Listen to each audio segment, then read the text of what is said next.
Those Damn Ross Kids is a podcast for adults, and the opinions we express do not reflect the opinions of our employers or even ourselves. If you would like to support the show, go to Duckfeed.tv/tipjar and check out our Patreon campaign. Sorry, everything changes. Nothing's consistent. That's life, kid. Yep. Everything's chaos. Everything's meaningless. I think I'm coming down with some kind of like sickness. Winter?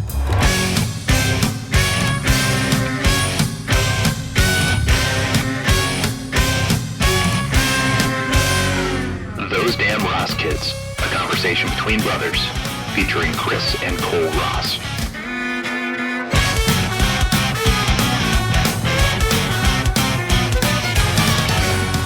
No, I'm just I'm having like random sneezing jags, so I'm going to be riding the markers because I don't want that to get into the audio. But yeah, okay. I will just sneeze 5 or 6 times in a row, and it's been this way for a week. What do you think your deal is? I don't know. Like maybe do I have a secret cat? Is there a secret cat just kind of like running around? Like you got me between the seams on the walls and stuff. Like I don't know. That is the only plausible explanation. I don't feel sick otherwise. Aren't you allergic to dust? I'm allergic to dust, but my apartment's pretty clean. I didn't know if you were cleaning out stuff or No. I'm really just trying to help here, Kole. So. Yeah, so if I sound weird, that's why. Otherwise, I don't feel sick at all. How are you recovering from the holidays? I'm good. Yep. Yeah. Mm-hmm. Little gift hungover. You just all that wrapping paper, you just freebase it. Waiting for all those bills to come in. Yeah. Yeah, that's the thing. It's funny. Depending on how on top of your shit you are, I think that is a good like a good litmus test for how together you have it. Are you paying off your Christmas presents on the statement that comes in the middle of December, or do you have the January one? The January one. Yeah, no, I have the January one too, which means that I didn't buy a single thing in November. I always do it that way. Yeah? Because my resolution is don't pay credit card bills. Wait a minute, like just let it stack up? If you call them, it's much like negotiating a payment. And we don't have too many people that listen to this, so I know it's not going to get abused. But if you call them and say, hey, listen, really just set a resolution this year, something weird. I've never done it before. I'm not going to pay credit card bills this year. No, let it ride. And they're like, who else knows about this? I say, no, just me. I haven't told anybody. Oh, all right. Well, then you're good. Click. Thank you for being a Capital One customer. They have to honor it. Yeah, no, you know what? I know that I should be reading those updated annual privacy agreements they send me every 6 months, weirdly enough. Right. But that's that makes perfect sense. So do they just like not send people after you, or? No, they don't. Huh. And American Express does the same thing, but you have to send them pictures of your junk. Yeah. Penetrating what you bought. 80-inch Vizio. Or being penetrated by. Yeah. 80-inch Vizio. Yeah. Right. And then you have to pay the hospital bills. The 80-inch Vizio. I got layaway angeled. I heard that episode too. Mm-hmm. That's probably why that was the first example to come to mind. I would imagine I just listened to it. Yeah. No. I'm drinking out of my what I'm calling my internet mug. Yeah? Yeah. Did Emma really pick this out for me? Which one? No. So so I got 2 coffee mugs from you two over the course of the holidays. One says number 1 uncle, and I love it, and I'll cherish it forever. And the other one has a unicorn standing in front of a rainbow. And I'm calling this my internet mug because that's all the internet is. The only thing that's missing is the rainbow should be made of bacon. Right. Yep. Oh, well. But I'm drinking out of it because it's a nice mug. It's got an interesting shape to it. Right. One of those mugs defines you. You choose. Oh, boy. Yeah, it's an aspirational mug. No, I got that mug, and I forget. Grandpa said, "You know," I think he said, "You're her only uncle, right?" And I laughed, because it was a joke. Like, haha, that's not true. Oh, 1 second. Whoops.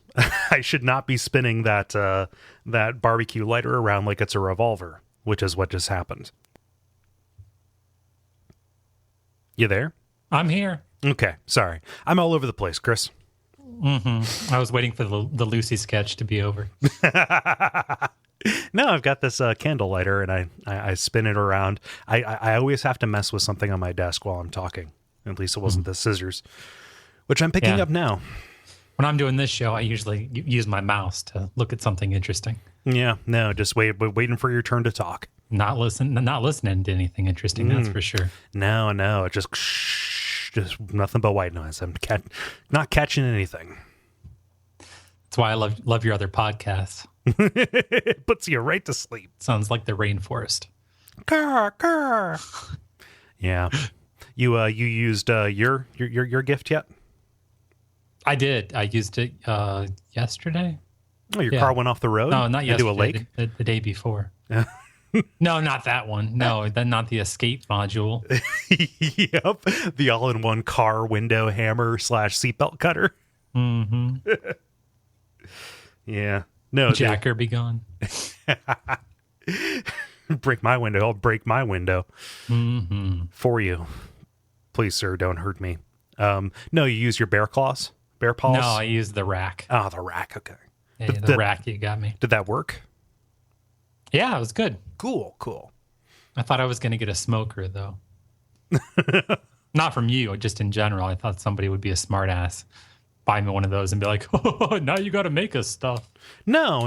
I know that you enjoyed doing that. No, not you. I'm saying somebody else. Yeah. Why? It's not always about you. Okay, no, I get self-conscious when I'm buying gifts for people because, like, is this tangentially a gift for me? I really want to be aware of that. Yeah, there's 2 sets of holes in that bowling ball you got me. Oh, that's a good idea. His and hers bowling ball? Right. Yeah. Huh. Who knew? Hey, Chris, what's your name? My name is Kris. My name is Kole. What episode is this? 177? 175? Mm-hmm. Yeah, episode 175 of the comedy podcast, Those Damn Ross Kids. And we already said who we are. Yeah, and we're here to entertain your asses. Neat. We mixed it up a bit. Yeah, just a bit. Sorry, I got it. I got the order incorrect. Right. Yeah. Hey, Kole, you know what I find interesting? What? When you have different places, different times, different industries where there are, they have their own vocabulary. Oh, yeah. Okay. And 2 of those are prison and the porn industry. Okay. So, frequent topics of discussion here, both. Right. So what I'm going to do is I'm going to give you 2 terms, and you're going to tell me which one is a prison term and which one is a porn term. Okay. Wow. Are you going to provide definitions? I am, yes. Okay, cool. I was going to say, otherwise this would be really disappointing. No, that's on you. Okay. So I am not Googling. This is a no Google guarantee. Let us start the quiz. Okay. Queening and choke sandwich. Oh, Jesus. I'm going to say choke sandwich is porn and queening is prison. You are wrong. Oh, wow. Queening is when you sit on the side of a person's face as a form of bondage. As if it was a throne. Wait a minute. So they are looking at the wall. They like right. their line of sight is parallel to the bed, or the fuck bench. Right. Yeah. They're in the guillotine looking at the crowd. Okay. More apt for queening, I suppose. A choke sandwich in prison is a peanut butter sandwich with no jelly. Oh, that's delightfully innocent, Chris. Right? All right, so that is one entirely wrong for me. All right. Dinner and a show, Roman showers. Whew. Dinner and a show will be prison, and Roman showers will be pornography. Correct. Are Okay. you familiar with either of these? No. Okay. Dinner and a show is when the inmates eat in the chow hall and they watch other inmates fight and get pepper sprayed by guards. Hence the show. Oh, that's pretty. So they're just sitting back and chilling. They're like Right. they're just playing it off legit. That's Yeah. pretty good. Roman showers are vomiting on a partner, usually after drinking urine or wine. Never both. No. Otherwise, that creates toxic gas. Right. Huh. I guess I went with porn on that one because I know like Roman you just say like they like to vomit, so maybe there's that. That's disgusting though, Chris. I've never heard something so vile. It's true, though. Yeah. Okay, so 1 and 1. Okay. Dry snitching, stranger on the rocks. This feels like a trick, but I know that I think it's going to be a trick. So I'm going to say dry snitching is prison, and then stranger on the rocks is going to be porn. True. Okay, cool. Yeah. I got in your head and found out that you were in my head. Dry snitching is when one inmate rats another inmate out by talking loudly in front of guards, but not actually telling the guards. Oh, yeah, I've seen that. Yeah, they do that on television. Yeah. Right. Yeah. Stranger on the rocks is numbing your penis with a bucket of ice before a scene.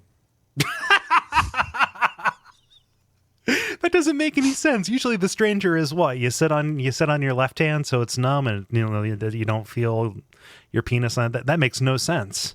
Do you have any more Right. context on that one? No, I don't. Is this I'm sure you can Google it. Chris, is this something like a Blumpkin? Like, is this anything anybody's actually done? I don't know, Cole. All right. I just made the quiz, dude. Okay, so that's 2 in the yes column. I'm 2 for 3. Right. June bug, three-eyed turtle. Wow. So I'm gonna say, oh man, Junebug sounds really like folksy a little bit. I'm gonna say that is a prison term, whereas three-eyed turtle is probably gonna be again more disgusting than Roman showers, maybe. It's not like that bowling ball we talked about earlier. Okay. Yeah, Junebug is a person considered to be a slave to others in jail or in prison. Okay. Three-eyed turtle is filling all orifices of a female by putting a thumb in the butt, fingers in the vagina, and the male organ in the mouth. Ah, Three-eyed turtle. that's awful. Right. 2 more. Here you go. You're doing well with this one. Okay. All right. Tummy sticks, meat wagon. I'm going to say that meat wagon is a prison term. I know what? Flip that, reverse it. Meat wagon is porn and tummy sticks is prison. Had it right the first time. God damn it. Yep. I need Tummy to have sticks. confidence, Chris. 2 guys laying down facing each other, simultaneously grinding penises on bellies. Oh, it's a form of male tribadism. Tummy sticks. Tummy sticks. Meat wagon is exactly what you think. In prison, as in the real world, it's an ambulance. Ah, okay. Huh. Yep. Here comes the meat wagon. And you guys in the corner Ron Jeremy puking never on a said- lady. All right, last one. Okay. Weight training. Time to feed the warden.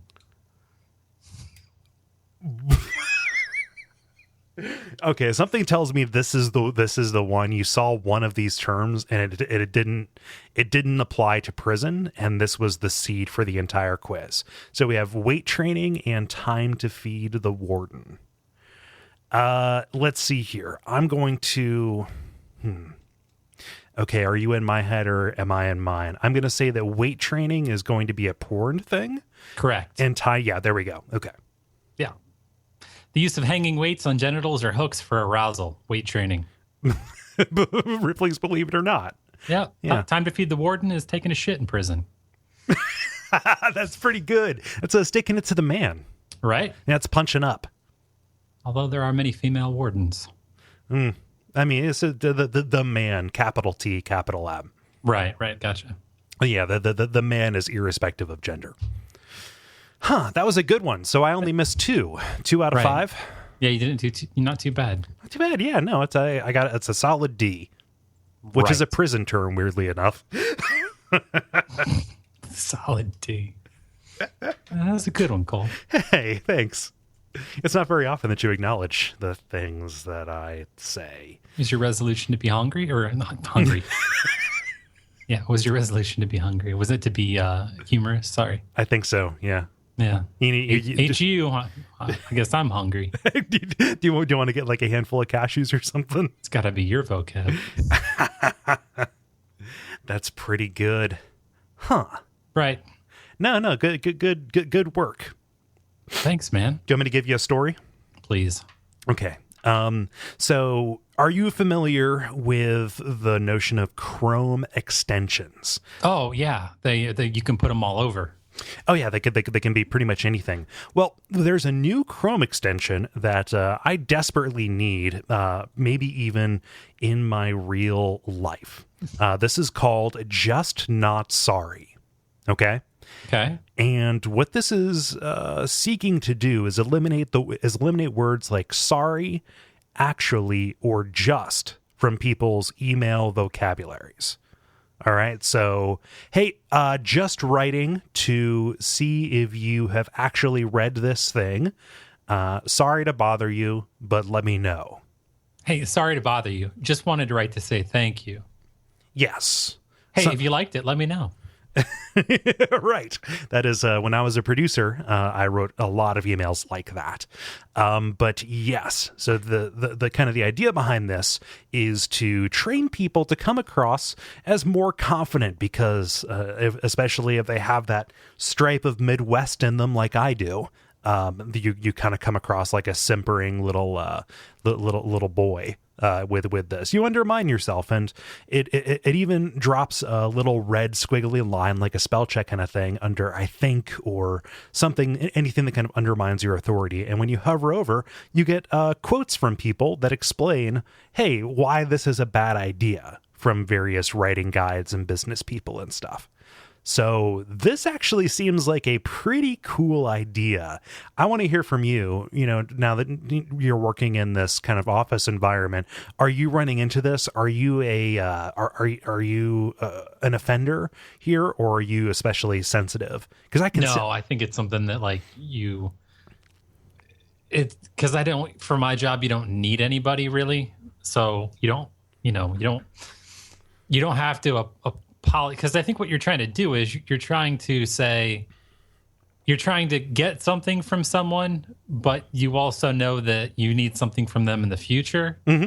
So you're saying, hey, I'm doing my job, and I'm sorry that my job is to make you do your job. But, how are the TPS reports? Right. See, I think that's what it comes down to is, you're really just trying to say, hey, listen, I'm going to be doing this a bunch. So I'm sorry. Mm-hmm. And I'm going to say I'm sorry every time. Right. Until I'm just like, I don't need anything more. Mm-hmm. All I need is what I'm sorry for asking about. Yeah. No, I like so when I started examining my language, when I started doing, just really paying attention to that, I realized, people who do this, when you're doing this, you're kind of walking up to the person with your tail between your legs.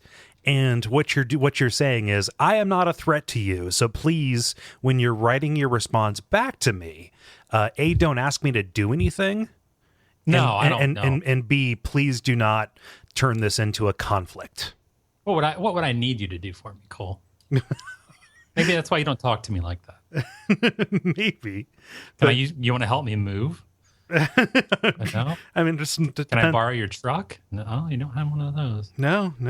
I've got nothing that you need. You want to help me do this drywall? No, that's not going to happen. I can press a piece of sheetrock against a wall. That's fine. Well, can we help me carry this computer into the Geek Squad? Maybe. Maybe. But they're so light and small now. You'd be like, no, they do house calls. That's what that car is all about. Yeah, that's what their fucking PT Cruiser's about. Again, to let you know that they're not a threat. Chris, this is why I don't pick up the phone. No, but I really do think it's toxic because I'm not actually sorry. And I apologize all the fucking time for anything. If somebody says, oh man, I'm sorry I'm late, the traffic was real bad, I'll say I'm sorry. Now, you know what I do? Like if I'm in a store, and this is stupid, is that, like I'll, say again, I need to get by someone and they need to move in order for me to get by them. Mm-hmm. So they see that they have to move, and they say, oh, I'm sorry. And then they go to get out of the way. And while they're getting out of the way, I say, no, you're fine. Or no, you're good. Well, no, they're not good. They did have to move. I'm saying you're good, or like you're fine. Like, no, I can get by. Mm-hmm. But they're moving and they have to. I don't know why I do that. It's ridiculous. That's me apologizing. No, you're.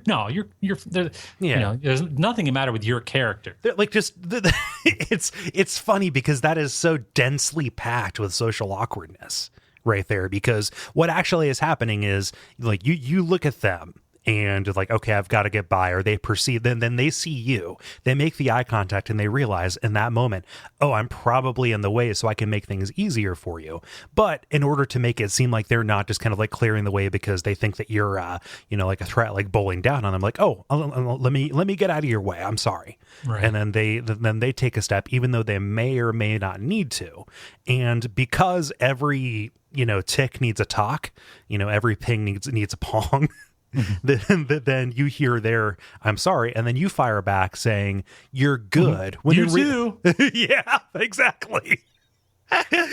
you fire back saying you're this is good. My favorite band. That's how I saved that. I don't have those awkward YouTube moments. No. And you say you're good, but you're not actually meaning, oh, you were good where you were standing because it helped that they moved. You wanted to actually acknowledge that they did something for you, but you also want to say, hey, I wasn't actually angry with you. Please don't throw that 2-gallon thing of milk at me and start just, pounding my face in. The added wrinkle to this is that when I'm impatiently waiting, I circle my nipples with my finger. Well, that's just your like idle animation. Like, no, you're good. You just yeah. It just you got your drool cup right there. You may want to put on your Gallagher suit. Here it comes. You're a moist shopper.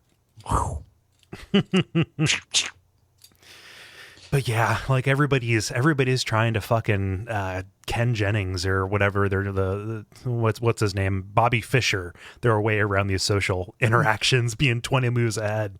Oh, wow. And then you turn into an anti-Semite, like Bobby Fischer did. Yeah, he's crazy.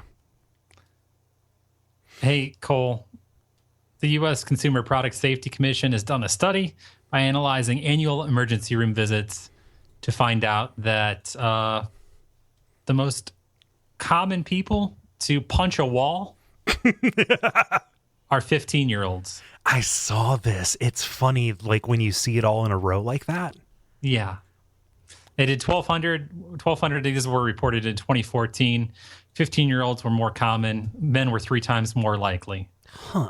Although wall punching, it's not like one of those things like rape. It doesn't go up like during NFL games.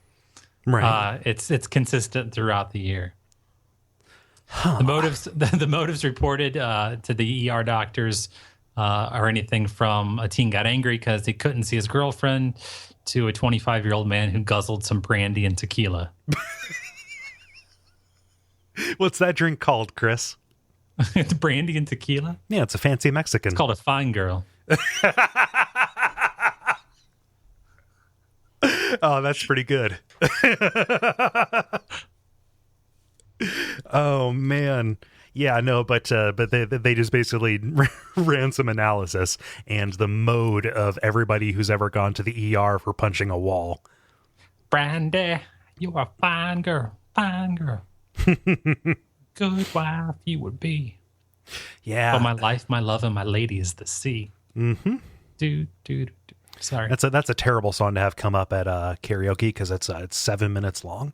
Yeah, right. And it's in a range, it's in a band, it's in a key that nobody can really sing in while sounding good.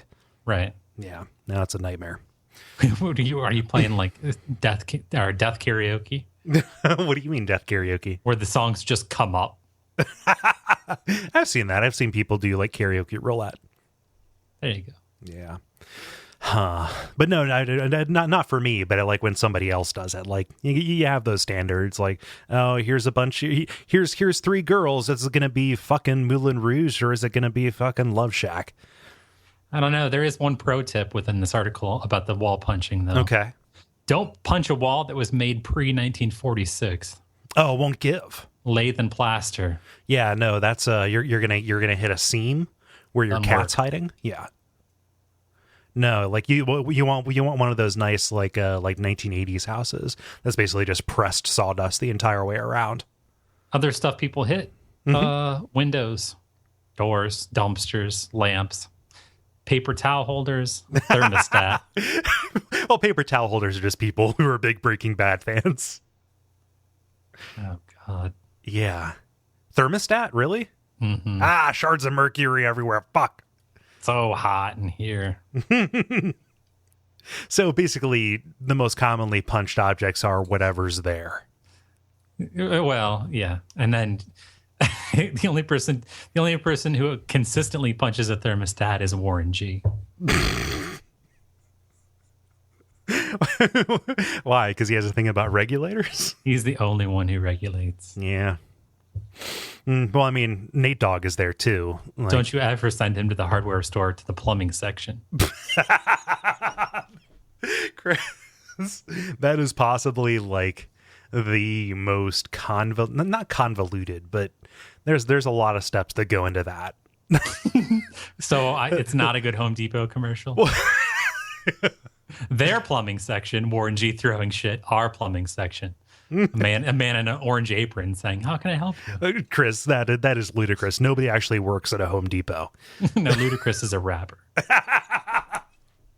I went to Home Depot to buy one of my fancy light bulbs, and I couldn't find it. I couldn't determine if they were in stock. Chris, that is a building the size of an airplane hangar that has nobody working in it. Yeah, it's an echo generator. It's like one of those completely silent rooms that you can't stand in because you go crazy. Now, I guess what happens is that those stores like that, from what I've been told, they go in cycles. Okay. So like they'll be way understaffed to the point that eventually their satisfaction or complaint levels get really low. Mm-hmm. And so they have teams of staff that go around to get things back up. And then, so you'll go there sometimes and there'll be like 1 million employees. Mm-hmm. Well, that means that their surveys are down. Yeah. So then they drop staff after they get it back up until it goes down again, and then they saturate again. It's like fucking The Wire. You're chasing the numbers, man. That sucks. I don't know. I guess that's the way it works, though. Especially the Lowe's is one of them. They have corporate employees that wear beige vests as opposed to the normal red vests. But is this public knowledge? Like, did you have to read this on a special like mailing list? No, it's on Consumerist. Okay. Nah, not really. I don't know. I don't know where I heard that. Maybe I made it up. I don't think it's not real. I don't know. You just see these people in beige vests everywhere. Huh. Yeah. I don't like so to be fair, most of my life I walk around dead inside. Don't really feel much of anything. But when I do get angry, it's because I get frustrated at a video game, but I don't throw a controller or anything. And what ends up happening is I just pound on my knee. Like Gene Wilder at the beginning of Young Frankenstein, or like a hillbilly at the end of a Spoon sequence. Yep. But I'm an upstairs neighbor, so I try to be considerate, and so I don't. It's exactly like a hillbilly. I don't want to have my foot planted on the ground and then pound my knee and make like a big thump. So I raise my foot up and I just hit my knee as it's airborne. Who says I don't exercise? Well, sometimes I'll do this on an exercise bike.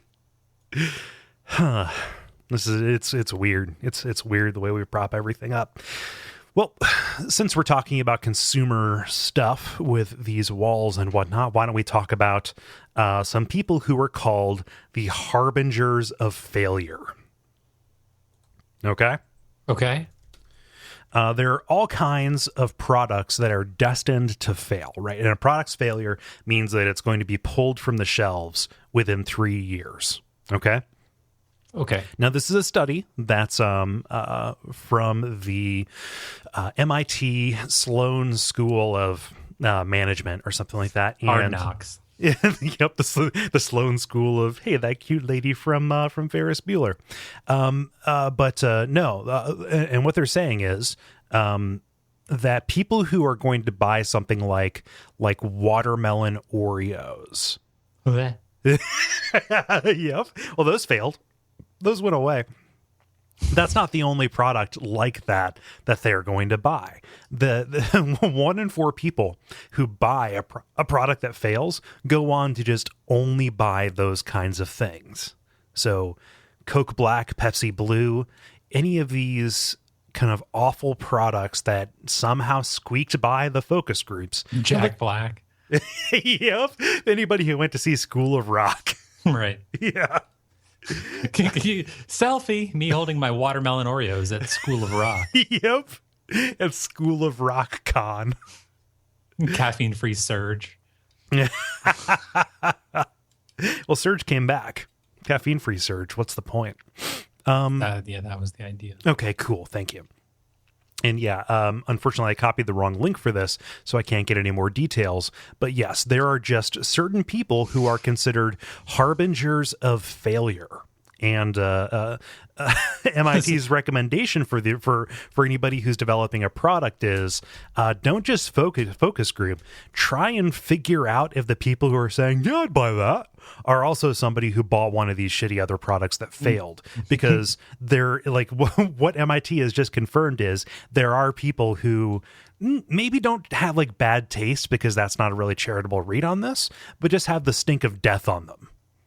Right. Yeah. And imagine living the life of one of these kinds of people. It's like, oh, all my favorite things that like they go away.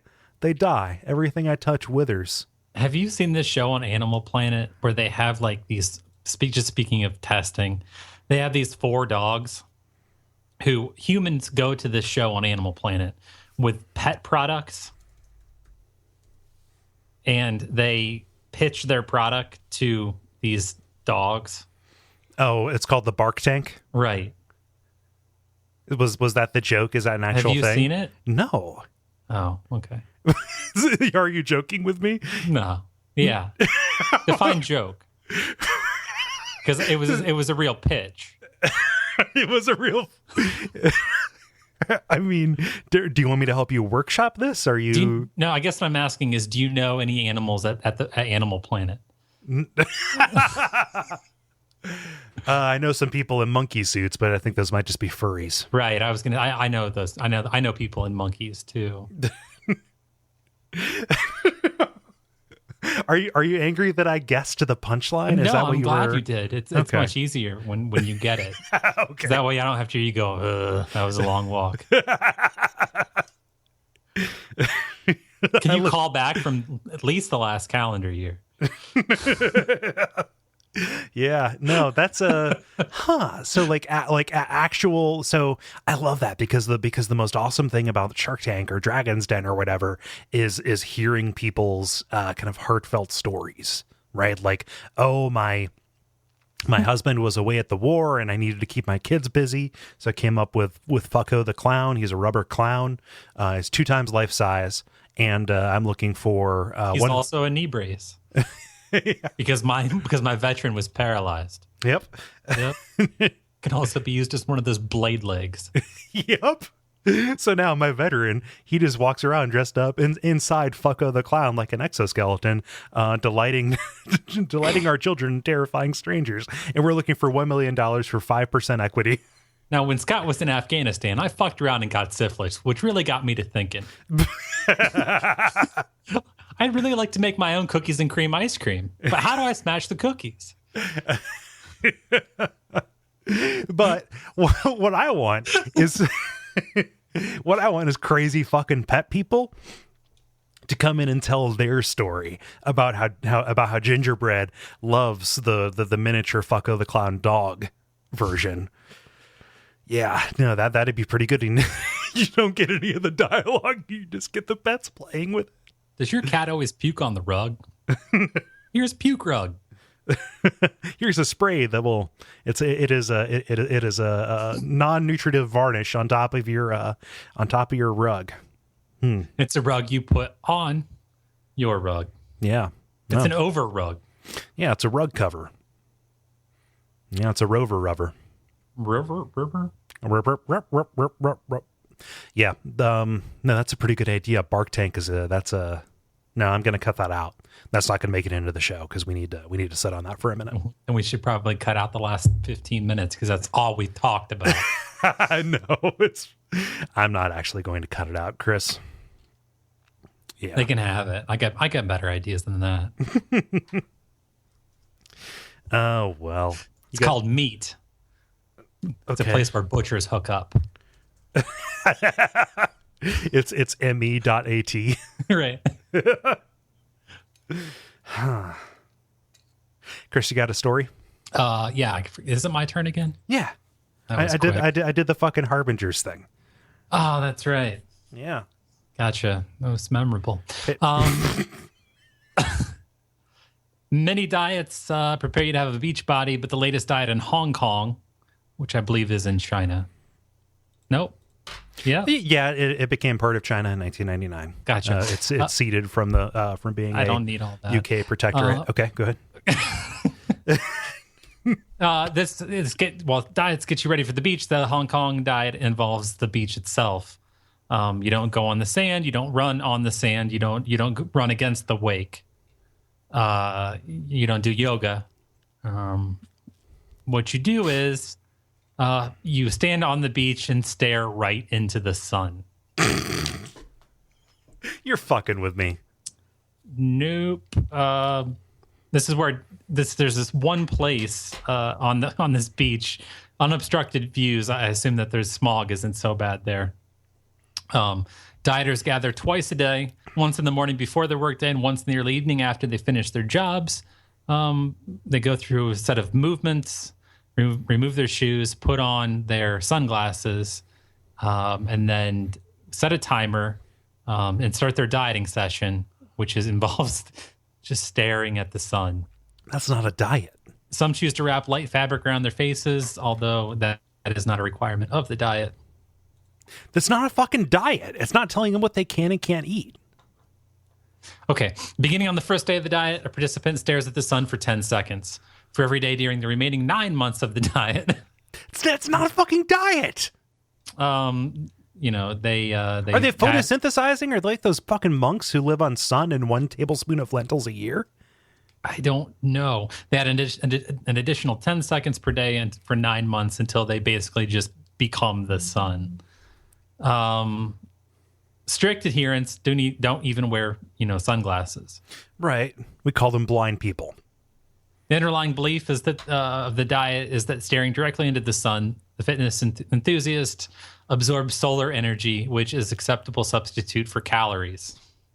Oh, okay, yeah. So I was on the nose. It is your Galactus, Prince of the Sun. Eat as much as you want. The universe is endless and ever expanding. How many carbs does sunlight have? I don't know. Did you put it in a blender? Chris, You know what? All your life, people have been telling you don't stare directly into the sun. Scientists, doctors, teachers, parents. But you know what? They just don't want you to succeed. I'm kind of dismayed that I got it right on the nose with the photosynthesis thing. I guess. Yeah. We're all made of plants. I mean, we all subsist on, we live on top of a mountain of dead things that propel us forward as fuel. Rutabaga and goji berries. Yeah.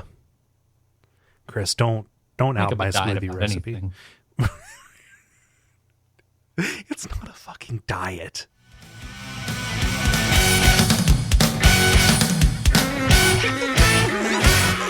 This has been Those Damn Ross Kids.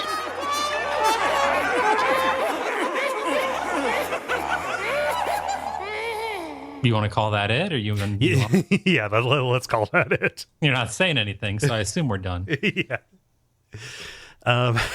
Hey, Cole, what can they do? Well, if they want to help us out, they can like us on Facebook. That's facebook.com/Those Damn Ross Kids.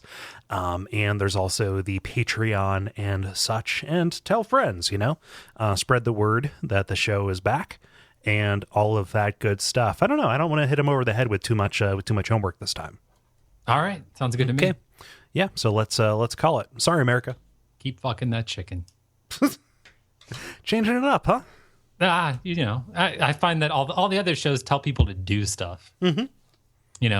Not like go to Patreon or whatever, but but like just the seatbelts thing. It's like tips and stuff, Yeah, solutions for living. Right. Yeah. Sorry though.